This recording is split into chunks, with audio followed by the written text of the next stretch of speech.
Let's talk about breaking the familial cycle. So, you ever wonder where your thinking comes from? Your thinking.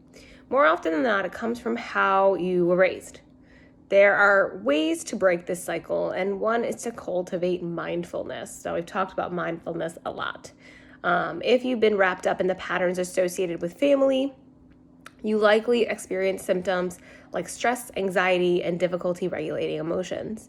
You may feel as if you're always tense or on edge, or you're constantly on the lookout for signs of danger. If this is the case, cultivating mindfulness can help you turn your attention towards the present and create a greater sense of safety. You can learn to cultivate mindfulness through guided meditation videos, many of which are free on YouTube. You might also benefit from attending a mindfulness meditation class, participating in yoga, or working with a practitioner who teaches mindfulness. By cultivating a mindful disposition, you can calm your anxiety, develop stronger coping skills, and begin to overcome some of the consequences of generational trauma.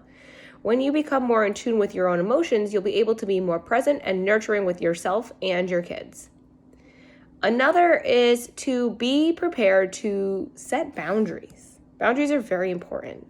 If your experience of generational trauma involved ongoing abuse from your parents, this can also be emotional and something you may not even have realized has happened to you. You may need to set boundaries with them as an adult, especially if you want to heal from your own trauma. And people throw out trauma. I'm not talking big T trauma. I'm talking little t trauma. Big T trauma is like sexual assault. It is being beat by your parents. It is like, that's big T trauma. Little T trauma is more emotional traumas, things that like parents say to you that they don't really think about as something that can impact you for the rest of your life. Those like being unavailable as a parent, like things like that, or things passed down from their parent to you and just kind of keeps going down as generational trauma. But anyway, we're talking about little T trauma. In some cases, parents or other family members still caught in the cycle of ancestral trauma will try to make children feel guilty for trying to break that cycle. You have every right to set boundaries with family members who discourage you from engaging in your own healing. This means that parents or other relatives who insult you, call you names, or otherwise try to prevent you from growing don't have to be a part of your life. You might have to tell relatives that if they engage in certain behaviors, such as frequent put-downs or other forms of emotional abuse, such as, constantly commenting about your body, you will no longer communicate with them. Unfortunately, too many of us have had to cut people off, myself included, due to boundaries being pushed too many times. But if they listen, for example, my immediate family talks a lot about their unhappiness with their bodies, and also puts a lot on mine. I have told them to stop, and they do to some degree. And then we have kind of a successful boundary that's been put into place.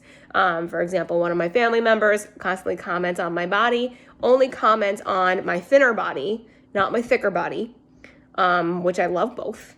But it's like the people who have always been bigger, you never got commented on your body unless it was something negative. And then you only get good comments, quote unquote, when you're in your thinner body and things like that. That's like, no, actually, I'm more than just that. Like, let's not comment on me, because that makes me feel bad. That makes me feel a type of way, and I don't want to feel that. So in order to set those boundaries with other people, they need to also respect them. And then you also need to learn to shut that shit down if it comes up and you're like, hey, actually, you're pushing a boundary right now, you need to stop. And those types of things. That is kind of the good couple of first steps to kind of breaking that cycle. And as people get used to it, when you set up boundaries, people will either leave or they will flock to you. And the people that leave don't need to be in your life anyway. So any questions about breaking the familial cycle, feel free to drop a comment below.